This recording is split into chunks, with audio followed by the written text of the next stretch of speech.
J'ai un grand copain qui est décédé dernièrement. Il était sociologue et il avait l'habitude de dire que pour créer la richesse, il fallait la distribuer. Et c'est une pensée extrêmement intéressante. Puis je vais vous donner un exemple qu'on peut, je pense, saisir tout le monde.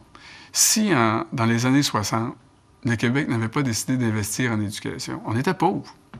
La Révolution tranquille n'avait pas encore donné ses fruits.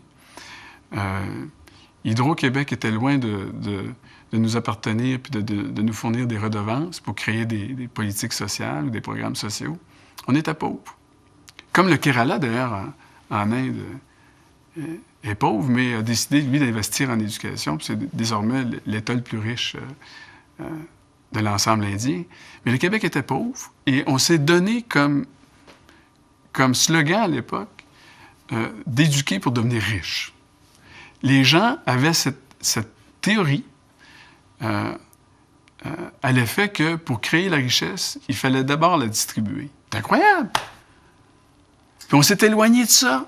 On s'est éloigné de ça tranquillement. Puis là, on entend le discours partout à l'effet que avant de distribuer, il faut créer la richesse. Mais alors, on oublie que la distribution est un élément stratégique extrêmement important dans la création de la richesse.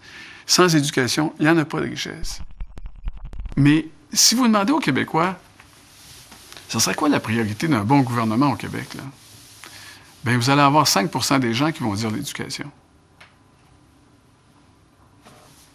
5 % des gens qui disent l'éducation.